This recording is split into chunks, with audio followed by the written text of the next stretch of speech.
YouTube is great for pump and dumps. Or what it takes for SEBI to catch a pump and dump where the perpetrators want to get caught. If you see a video on YouTube that asks you to buy a stock because it's going to go up and make you rich, congratulations, you're observing one of the oldest stock market scams, the pump and dump. The mechanics of it are known and simple. 1. Find a relatively unknown company with an illiquid stock, very few shares that are actually trading. 2. Buy as many shares as you can. This will push the price up. 3. Scream your lungs out about this company and make a nice story about it. Something like, this company is about to be bought by a large conglomerate. 4. People will see that the price of the stock has really gone up in the last whatever months, think you know what you're talking about, and buy the stock themselves. This is when you sell all that stock you bought earlier. 5. Profit? If we didn't have laws and regulators and boring stuff like that, the pump and dump I described above would be a guaranteed way of making cash. Unfortunately, we do, so even though such scams still happen, sometimes they get caught. Last week, markets regulator SEBI published 2 orders of pretty much the same pump and dump run by largely the same group of people with 2 separate companies, Sadhana Broadcast and Sharpline Broadcast. I'm writing about just Sadhana here, because really the same thing happened with Sharpline, so much so that SEBI itself copy-pasted some elements from one order into another and then issued a minor correction. Next section, the pre-pump, Sadhana's stock party. The pump and dump I just described has a problem, apart from being illegal. If you're a manipulator who wants to pump a stock, you have to make sure that you have bought enough of it in the first place to make a decent profit for your effort when you dump. This might be a bit challenging because the stock you chose was intentionally one that didn't have too many shares trading in the first place. It might be easier, and much more profitable, to run a pump and dump if you actually owned the company that's being pumped. That way, you already own a chunk of the company's shares and can sell them after pumping them up. That's exactly what happened with Sadhana. Gaurav Gupta and a bunch of his family members own and manage Sadhana, and they were also the ones that dumped the stock onto individual retail investors. But the Gupta family couldn't directly hype up their own stock. That would be too obvious. So they got Manish Mishra, who made 2 YouTube channels and put out videos asking people to buy Sadhana stock, with one of the big, false, claims being that Adani was going to buy the company. But before the videos, there was the need to establish some credibility. Sadhana had very few shares trading in the market, and that would make it suspicious for new investors who would come after seeing Mishra's videos. So there was a bunch of people, 12 of them, whose only job was to buy and sell in the pre-pump period to make it look like there was a lot of investor activity in the stock. The intended message here is, look, there's suddenly so much buying and selling in this stock. Obviously these investors know something that you don't. Everyone came together to get Sadhana's stock ripe and ready for the pump. The directors of Skyline Financial Services, Sadhana's RTA, registrar and transfer agency, a firm that provides some essential investor services to a company, bought and sold during this time. So did a broker at M&M Stockbroking, presumably a brokerage firm close to the Gupta family. Both of these are SEBI-registered entities, but clearly that doesn't mean much. The broker at M&M got his son, daughter, spouse and, seemingly, friends to buy and sell Sadhana stock. Everyone I've mentioned till now was somehow directly connected to the Gupta family. But there's a funny group of people who have nothing to do with the Guptas but seem to have known Manish Mishra and were invited to the Sadhana stock party as well.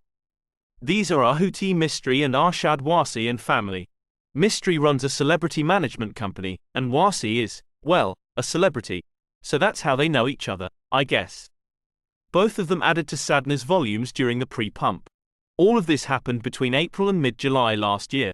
They bought and sold among themselves, created an illusion of a well-traded stock, pushed the price up from around 2 rupees in April to 12 rupees by mid-July. All in preparation for the videos to go out.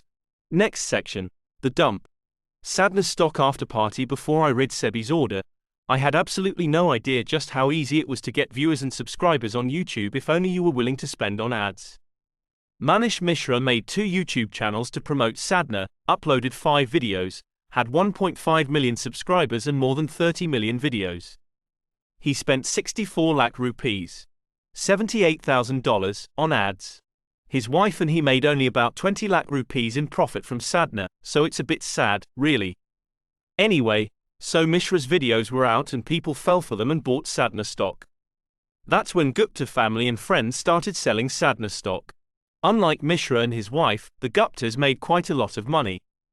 Before all this began in April, Sadhana stock was at 2 rupees. For some time in August, the stock went up to 33 rupees. 16x. The Guptas wanted to sell and the public was buying. The Guptas and friends, 13 of them, made about 38 crore rupees, $4.6 million, in all. All the others, the small fish, that were buying and selling in the pre-pump period made about 3 crore rupees combined by selling the shares that they had remaining from earlier.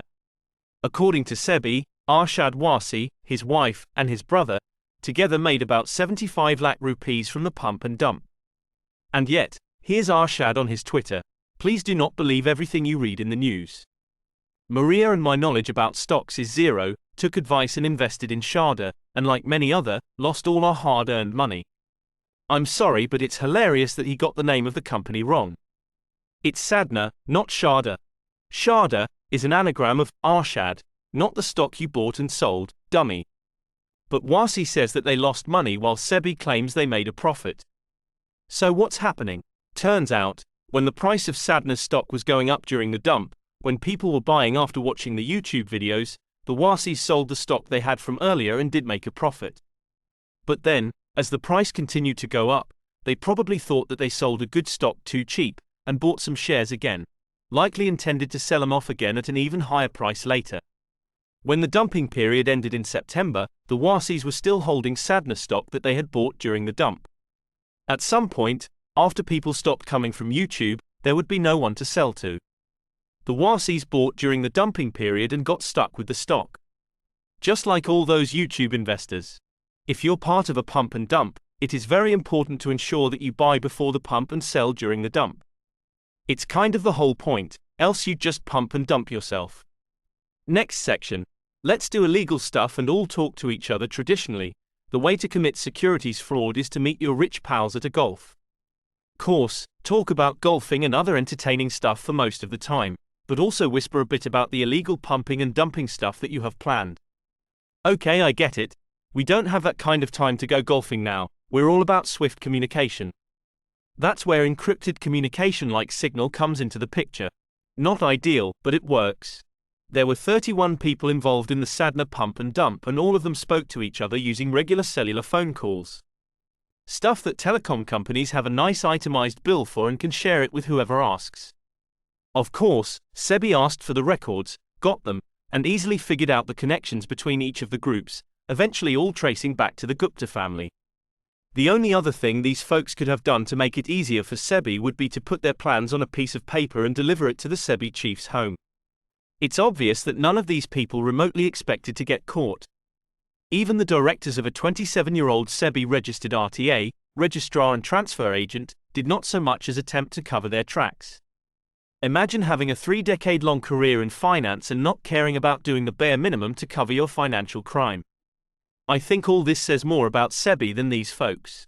Just how bad have you been at your job that even Arshad Warsi is taking part in pump and dumps without worrying about getting caught? Imagine what it will take to catch the scammers who do care about not getting caught. Thank you for listening to Boring Money. Make sure to subscribe to boringmoney.substack.com to read or listen to finance stories from India.